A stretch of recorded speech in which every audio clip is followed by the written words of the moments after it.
Hello and welcome to the Texas Tribune TribCast for July 8th, 2025. I am Matthew Watkins, editor-in-chief of the Texas Tribune, joined as usual by Eleanor Klibanoff, law and justice reporter, law and courts reporter for the Texas Tribune. Hello, Eleanor. Hey, Matthew. We are talking, in the aftermath of a tough weekend for Texas, a tough holiday weekend. Of course, everyone knows by now the flooding in the Hill Country hitting Kerr County particularly hard. As we record this at 11:20 on Tuesday morning, more than 100 deaths have been confirmed by state and local officials. 87 of those in Kerr County. Of course, getting a lot of the attention were the 27 girls and counselors who disappeared from Camp Mystic. I think those are presumed lost at this time. Five campers and one counselor still unaccounted for, but we are now, several days past uh, the flooding. We are joined to talk about this with Matt Lanza, a Houston-based meteorologist from Space City Weather and the iWall. Matt, thank you for joining us. Yeah, thanks for having me on. Tough story for sure. Absolutely, absolutely. Eleanor, you were in Kerrville on Sunday and Monday. Tell us a little bit, just first and foremost, about kind of what you saw, what the scene is like there right now. I mean, it's hard to even like capture in words the devastation there. I've covered natural disasters. This seems like sort of on a level even above that. Particularly when you think about like it was a flood. I think I've covered floods. You're used to seeing people, mucking out their houses and mud up to their shins and all that. This was, looked more like a tornado. I mean, RV parks just ripped through, not just trailers smashed into each other, but the metal siding ripped off, cars, I saw on a bridge a dumpster that was basically, one of those big metal dumpsters, like folded in half from the water. It's, you know, and I keep saying this, but it's really true. Like talk to people who lost everything, lost their homes, their businesses, their everything they own, their pets, and to hear them talk about like how incredibly lucky they feel to be alive after that is really jarring. It was different than, usually people are more focused on, the physical things that they lost, but with sort of these girls missing and the families missing and the people who, are dead sort of hanging over this, I think it's a really emotional place right now. Yeah, absolutely. And something being felt, I think, across the state. I mean, one of the things, and maybe we'll talk about this a little bit more, is just that I keep thinking about is how terrible the timing of this storm was. I mean, you literally could not have picked a worse hour for this flood to happen, Of the whole year, of the whole year, mostly, right? yeah. The night before Fourth, or really the morning of 4th of July weekend, where there's people from all over the state coming in to celebrate the holiday. Of course, these summer camps, Camp Mystic and others as well, where generations of people have gone, kids from, Austin, Houston, Dallas, San Antonio, everywhere in between. Um, really, really tragic and terrible. And it feels like, at least for me, someone who grew up here, I knew you know, probably more than a dozen kids who, my cohort who went to Camp Mystic, people who have their kids there now. It's like you can't, it, it feels like a smaller state right now, Hmm. and in the way that even I've never really experienced in a tragedy like this, where it just like everywhere you look, you feel like or hear about someone who's been affected by this. Absolutely. I mean, to talk about like the July 4th of it all, like part of what has stuck with me from, being out there and going to these press conferences out there and stuff is that we actually don't even know how many people are missing because so many people were visiting the area for the 4th of July. They were camping, they were staying in RVs. I mean, horrifyingly, the county, they've set up a tip line if you're missing someone. They're dealing with prank calls, they're dealing with scam calls, they're dealing with people who, don't know if their loved one was there. It's hard to imagine for that area, like a busier weekend and sort of more, you know, a more difficult weekend to try to like get an accounting of who was there. Yeah, I think we will continue to learn more about that, in the days and weeks to come for sure. Matt, I want to ask you, let's start just by talking about the storm. Like, what explain to us just the weather phenomenon that What happened here. happened? Yeah, what like Yeah. yeah, really, like how did this happen just from a meteorological perspective? Yeah, it is a tough one to talk about. It's interesting having gone through Harvey, even in Houston, and then seeing this. This is just a whole other level, and it makes the scientific aspect of it just it's hard to dissociate, right? So, but we have to kind of talk about these things to understand why these things happen. So, Central Texas is not immune to flooding. I mean, it's one of the most flood-prone places in America. There's a long, long history, and oftentimes what ends up happening is you get some sort of remnant of some tropical system that ends up wandering its way into Texas, and that's what happened in this particular case with the remnants of Tropical Storm Barry. I mean, Barry was a tropical storm for literally 12 hours. That is it. Made landfall in Mexico the weekend before the 4th of July and just kind of took its time, meandered up through Mexico, and ended up in Texas.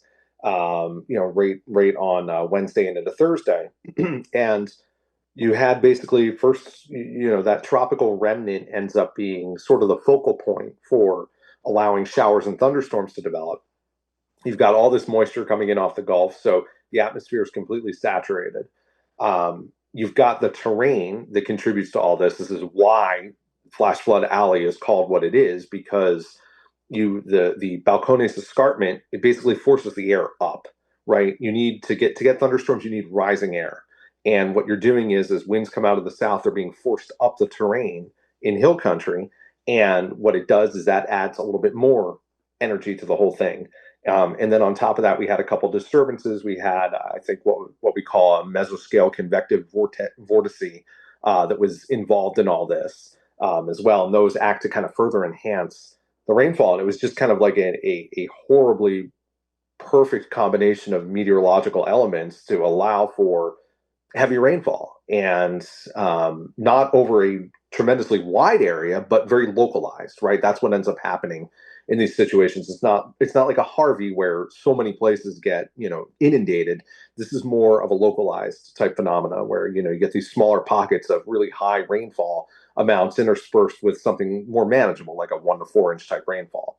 And those are just notoriously very difficult to forecast. Yeah, I mean, that was going to be my next question. And we can get into the question of the National Weather Service here in a little bit. But before we talk about that, I just, I wonder if you could help me understand whether this came as a surprise, right? Like, I feel like just from my own experience, we knew it was probably going to rain on 4th of July, but at least maybe I just wasn't paying enough attention, was not expecting this, right? Even in Austin, 100 miles away or whatever, Right. it rained basically constantly. Did we see this level of precipitation, this type of storm coming ahead of time? So the answer is yes and no. We did know that it was going to rain over that time period. If you go back and look at the forecast discussions and you look at the modeling in the days kind of leading up to the 4th of July, there was definitely a signal that there were going to be showers and thunderstorms. Initially it didn't look necessarily like anything abnormal, to what we typically would expect in Texas in summertime.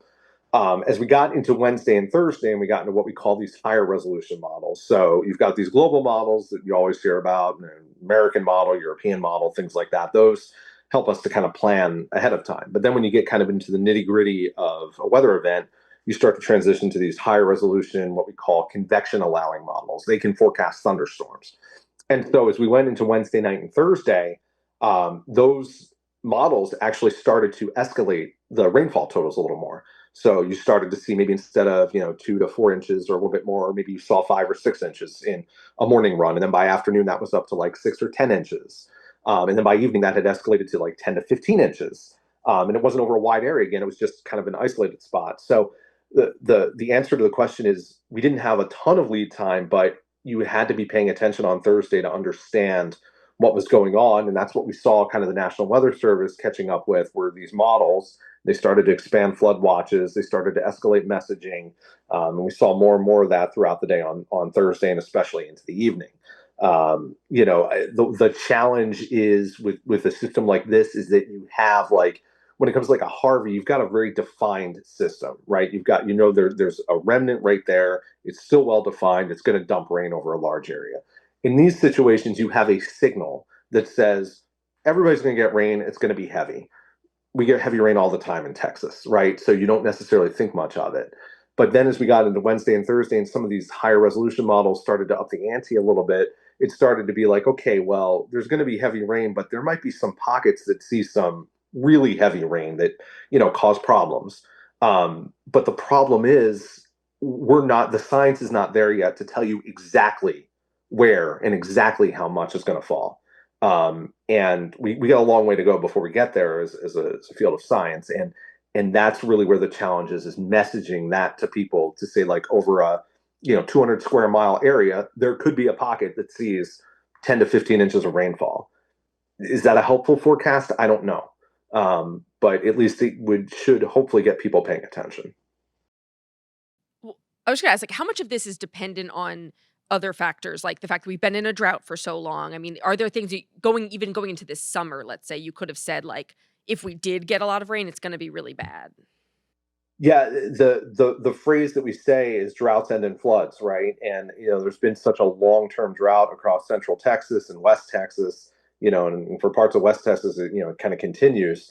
Um, it's never a given, though, right?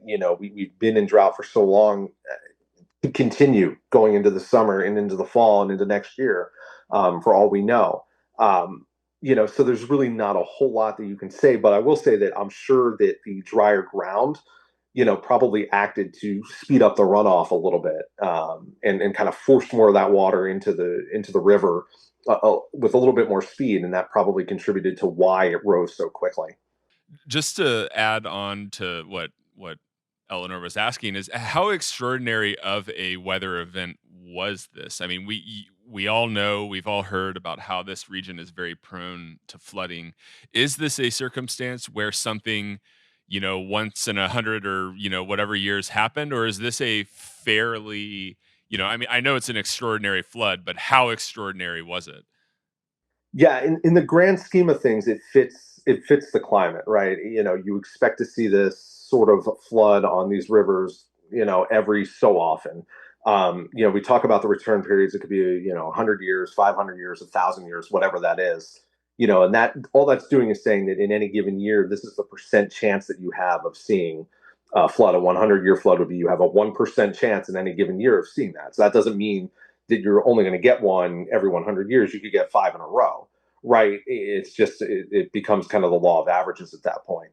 But I mean that I've read a book, called Flash Floods in Texas, and it basically summarizes a lot of the historical floods, that have occurred across the state, but in particular in Hill Country in Central Texas. So there's a long, long history of it there. I think what probably makes this well, what makes this a little unique, obviously, is the human toll, right? I mean, there's just no kind of getting around that. That this was just an extraordinary event from that magnitude. You don't expect this to be happening in 2025. We've got a lot of good forecasting at this point. Nothing really, a lot of things don't surprise us like they used to 100, 150 years ago.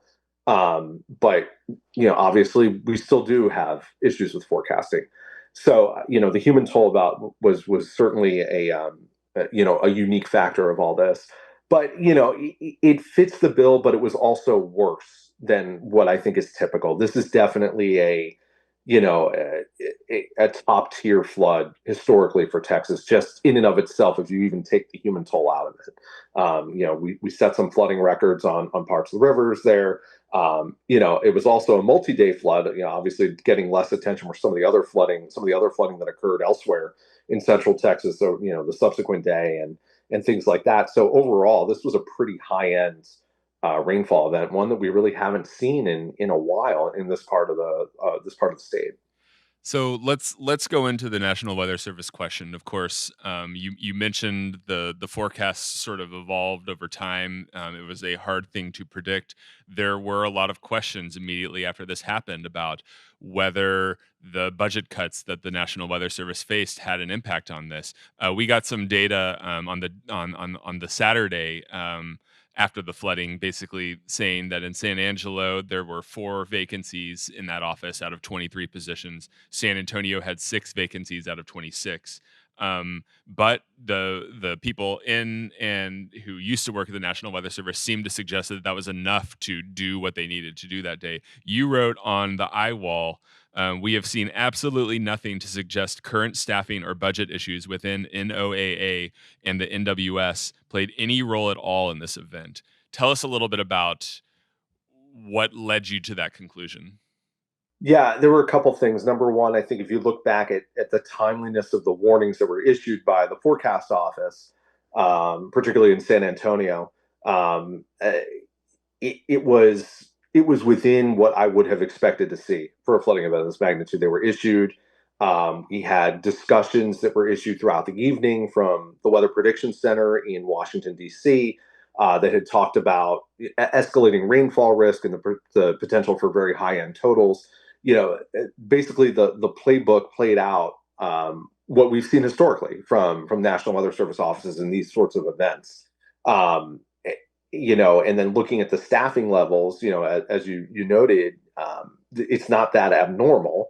Certainly there's a few vacant positions, but there's always been a few vacant positions. If you come down the road to a place like Houston, that's certainly made the news lately, that office has a number of additional vacancies relative to the San Antonio and San Angelo offices. So compared to some of the other local offices in across the agency, they were actually pretty well off, all things considered, in terms of staffing. And they did bring in extra staffing, as they would for a higher end weather event, ahead of time. So to me, everything sounds as if they were equipped, with adequate numbers of people. The warnings were timely. Whether they were received or not is a whole other discussion. But when they produce them from the meteorological side of things and from the procedural side of things, based on what I know from the National Weather Service, and knowing a lot of people that work at these various different offices from there, it seemed totally normal, which is, I think, a frustrating answer for a lot of people, but I think it's the reality of it all, and I think we just have to kind of be honest about that in this situation. Yeah, our story on Saturday had the timeline of the alerts, and I'm just going to run through it really quickly because I think it's fairly instructive for a few different reasons. So there was a flood watch issued on Wednesday at 1:18 p.m. At 1:14 a.m. Thursday, so about 12 hours later, that was upgraded to a warning. There was a flash flooding emergency issue, which I understand is sort of like the highest level of emergency warning at 4:03 a.m. on Thursday morning. The river, according to the gauges, really started to rise at around 5 a.m. At 5 a.m., it was 1.8 feet deep. By 6 a.m., it was 20 feet. By 6:45, it was up to 34.29 feet. So you're talking about just a massive rise in a very short period of time. 20 feet, by the way, I believe is like sort of the Yeah, flood the stage. major flood. Yeah. So yeah, major flood stage, and so a very fast increase. But from the emergency warning to that major flood stage, you're talking about like over an hour, maybe even in the 2 hour range. Right. I mean, I think also, and I've seen a lot of discussion about this, and I think it's like, um, it's not partisan, it's not political. It's a piece of this that's like these warnings are often very hard to. They're not written in plain language. They're hard to understand. They're hard to know like what's the one we are supposed to activate on. Even here in Austin, after like on Saturday, so after like we're hearing this horror, like the horrible flooding that has happened, we were getting these alerts, and it was like, how seriously do we have to take that? Right? Is this really like get off the road? But then when I was in Kerrville, they started sending out. There was a point on Sunday evening where the rain came back, and they were preparing for the water to rise again, and they sent like a very, very plain language alert that was like flooding expected. Get to high ground now. And I'm curious to see going forward from this. Like, are we going to see more plain language, arguably more useful push alerts? Yeah, I mean, and then the other obvious thing about here, you talk about that, and I think it's a really good point, right?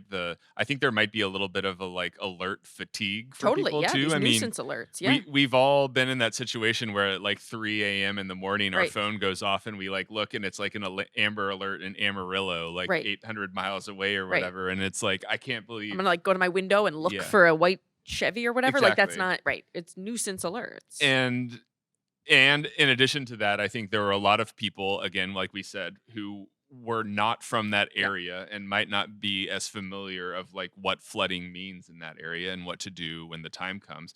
And also, it was the middle of the night Right. and people might have been asleep. And I think all those things sort of come together to create a problem. I think the question is, particularly around these summer camps or some of these areas where the thing that kind of sticks with me, that has I kind of keep going back to is the county judge Paul Kerr saying on Saturday morning, this is the most dangerous river valley in the United States. We get these floods all the time, right?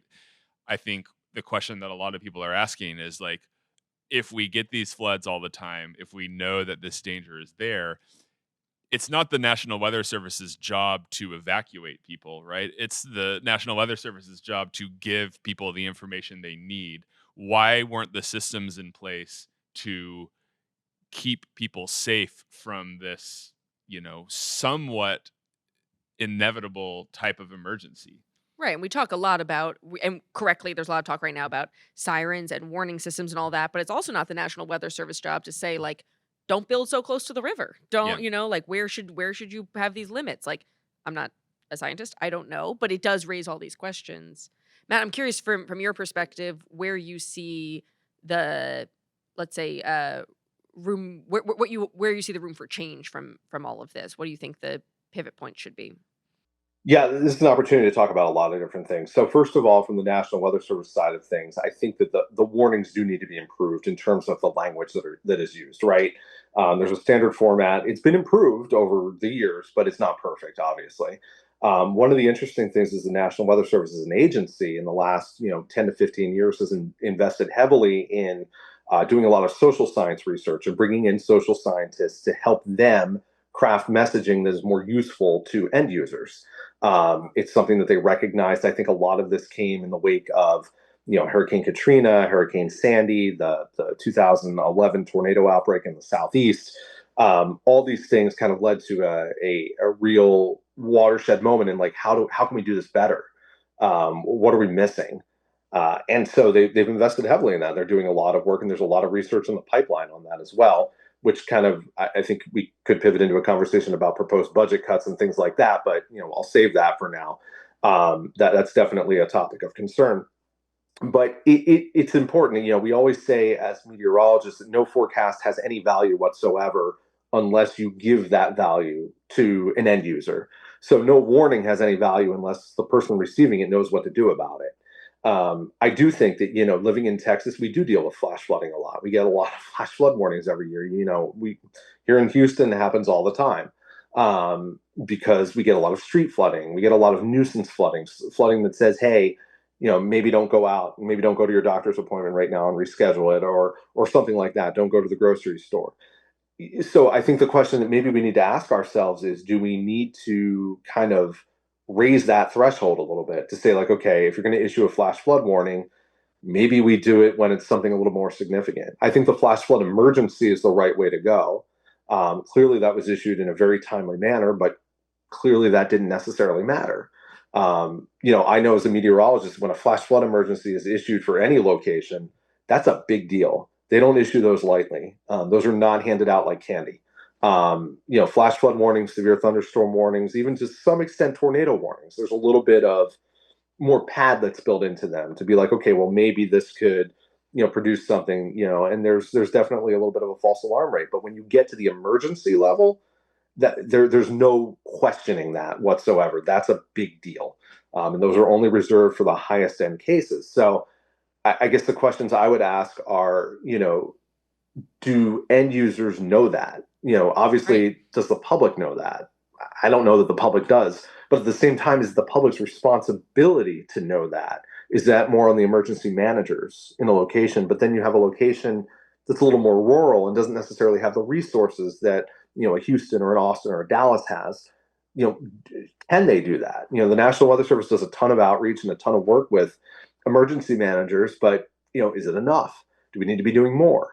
So I think these are all reasonable questions to ask kind of in the wake of this, and there's obviously room for improvement. But ultimately, in the end, it's a horrific tragedy that hit in the middle of the night, like you said, the top, the worst possible time. I mean, this is like the worst nightmare for any forecaster seeing something like this. Obviously, impacting families is it's the worst possible nightmare you can think of. So, I think there's an element of that that's at play here too. It's just, some of it is unavoidable, but some of it certainly is avoidable. And I think that's a conversation that needs to happen.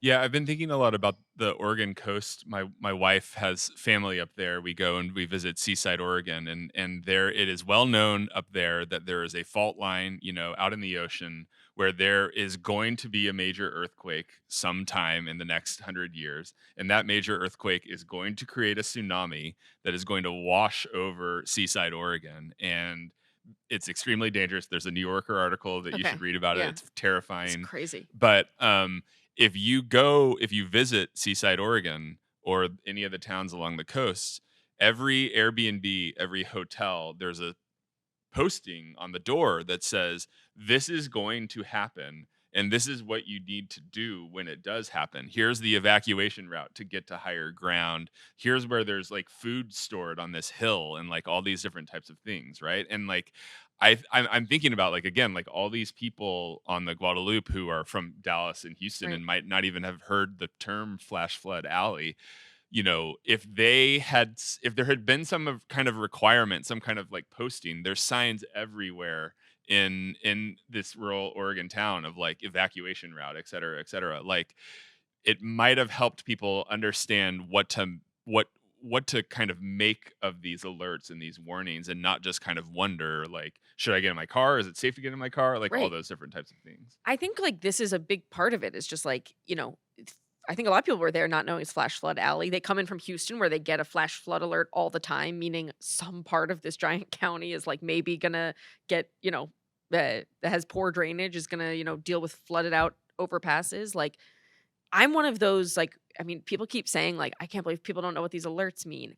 I don't know which one is tornado watch, which one's tornado warning. I just like assume either way I'm sort of cooked. But like this is, I think there's maybe on the part of all, the experts writ large, whoever, even like the people who are creating these alerts, the people who are responsible for implementing this, like a little bit of a lack of awareness about like how much people don't know, Yeah. and certainly like what they're sort of walking into. And yeah, and then I think like you would hope that there would be an awareness of the most vulnerable areas, right? Like a summer camp where, you know, it's going to take a Herculean effort at any point to evacuate that whole group, right? And like what kind of plans and things are you going to have in motion when a place like that is endangered? And I think we're still trying to get some answers from folks about what exactly, if anything, was done. But a lot of the answers from the local officials so far have been sort of like, that's not what we do or used to do. And I think there's going to be a lot of questions about whether that needs to change. Right. If you think about the last time there was a flood of this, I mean, not even of this scale, but a flood like this, it was 1987. Like most people were not, um, you know, many people were not alive then. I shouldn't say most people. Many people were not alive then. They were not like, sort of maybe aware of this. They're not making plans based on like the memory of that. And for what it's worth, in this situation, like a big takeaway from the 1987 flood was that the people who died were those who were on buses Right. evacuating. And Right. so it's sort of a, I understand the paralysis you might face of do we evacuate or do we stay put, of like, that's a really, really difficult decision. A lot of questions now, I mean, obviously still about how early they knew, are there Yeah. things they could have done earlier, of Yeah. course, but yeah. Matt, oh, go ahead. Yeah, I was just going to say, I mean, think about also how many people have moved to Texas in recent years, and Right. particularly in Austin area and the San Antonio area and the Houston area. They don't necessarily know anything about hurricanes. They don't know anything about flash flooding. They may have moved from a dry part of the country to come to Texas. And so there's a learning curve in the state that I don't know that anybody when you move to Texas, there's no welcome guide waiting for Right. you to explain these are your risks. This is your concern. I'll never forget. I was attending a talk from Jim Blackburn down at Rice University, And he was saying how once upon a time they had wanted to put markers up near the bay in the Houston area to show how high the water could get during a storm surge, during a certain category level storm. But a lot of real estate folks and development folks didn't really like that, because you see that and you're like, oh, that's Right. not good. And so they stopped doing it. Right. So I think there really needs to be, we got to be honest with ourselves after this about where we live. It's fine that we live somewhere that is extremely vulnerable, but we have to be honest about the risks and understanding those risks. And really, as Texans, particularly those that have been here for a while, helping newcomers to understand those risks as well. Right. I mean, I just briefly, like when I was in Kerr County, like first of all, to your point about people moving here, our editors were like, ask people what they remember of the 1987 flood. And I didn't meet one person who lived in Kerr County during the 1987 flood. But also when I was leaving, it was the rain had stopped it. The flood waters had receded, but I missed a turn onto the highway leaving the county or leaving Kerrville. And Google Maps just automatically rerouted me on like a real back road that was through all these counties that had gotten flooded. And at no point was like, also, by the way, like these are low roads. You're going to be driving through air. Like there was nowhere to turn around. I was kind of like, i- if I had had to evacuate Kerr County in a hurry and I missed the one turn onto the highway that I needed to be on, I would have been driving directly into, into a disaster. And so I think we leave a lot to the individual to sort of figure out. And I mean, I don't know what a scaled solution to that looks like, but it's just a reality. Yeah, and I mean, I think there is a big question that state and local leaders and national leaders as well are going to need to face about like what kind of investment do we have in our emergency management resources. I think one thing that's like slightly frustrating to me is we in the media and just as society as a whole, we all sort of something terrible happens and we talk about like what they should have known about that terrible thing and like why invest in all that, and then the next terrible thing happens and we haven't talked at all about that one, Right. like what kind of effort, in a state where there's been a lot of extra money Hmm. lately, there's an awareness that climate change might be making these things worse. What kind of investment do we need to make as a state to really look at individual communities and what their risks are in order to prevent, bad things are going to happen, but how can we minimize the damage of those bad things to the extent that's reasonable? Right. One thing I would ask you, Matt, is that this Governor Abbott has indicated that this will be something that they will talk about during the special session on starting July 21st.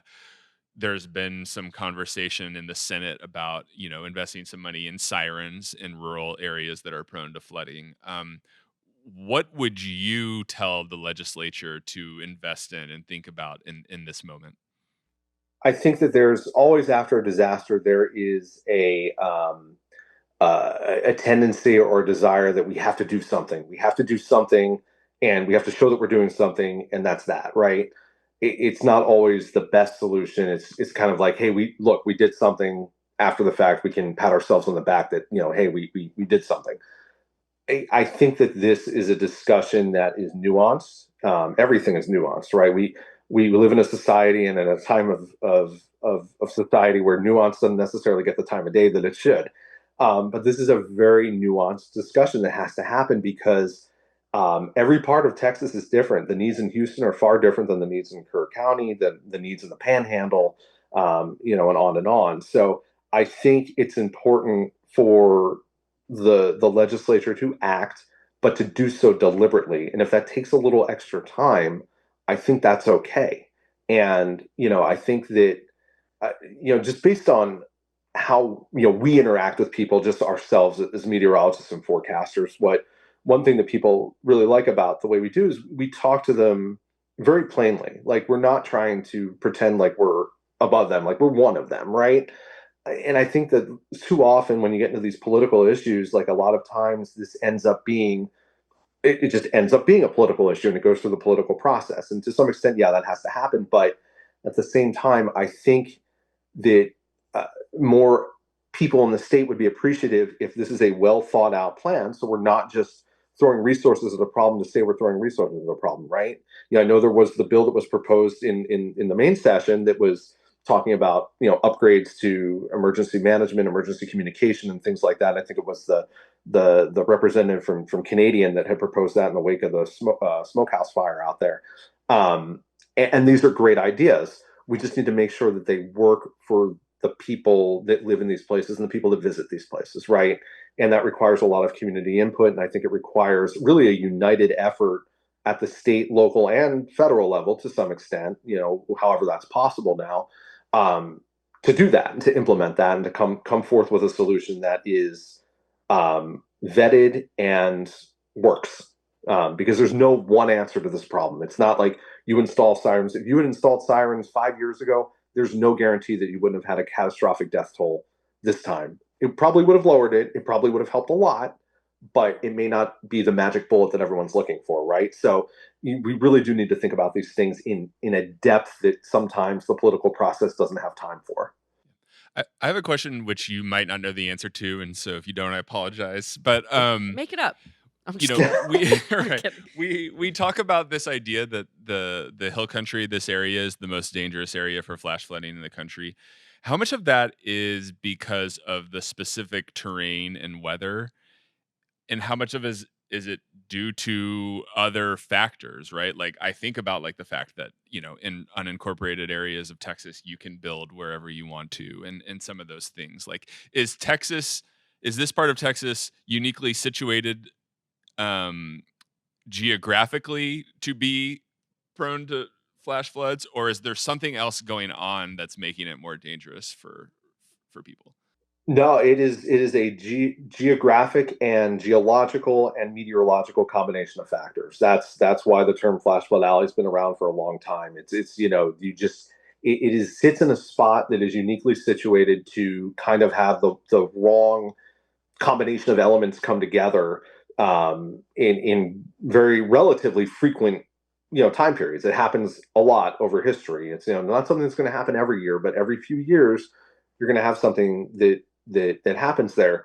And the thing that kind of unnerves me a little bit is that's not changing. And if anything, as we talk about with climate change, the rate of the rain that falls is going to increase more, right? We saw rainfall rates during these storms of like 5 or 6 inches an hour.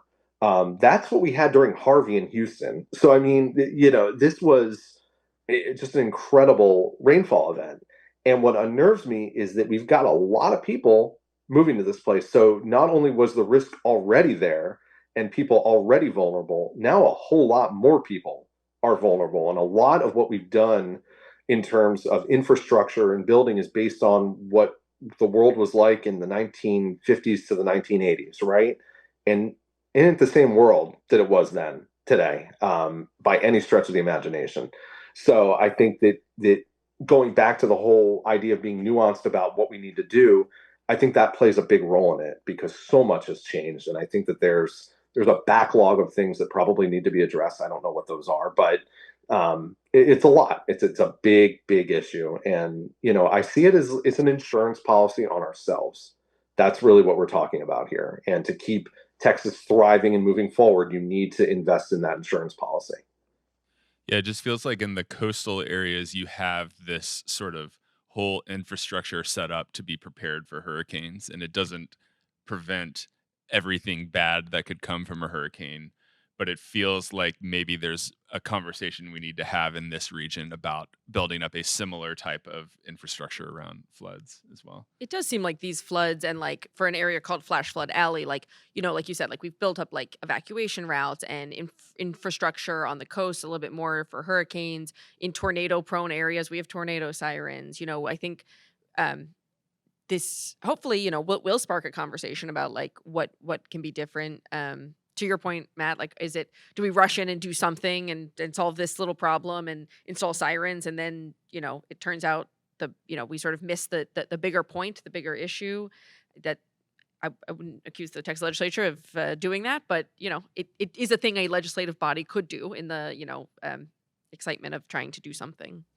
And really, it's just human nature, right? It's human nature to number one want to blame something or someone, right? And it's number two to come up with a solution to say, hey, we did something, so we can pat ourselves on the back and feel good that we addressed whatever the issue was that happened in the first place. So that's why I really do think I really hope that this is a conversation that is very bipartisan in nature, because it should be.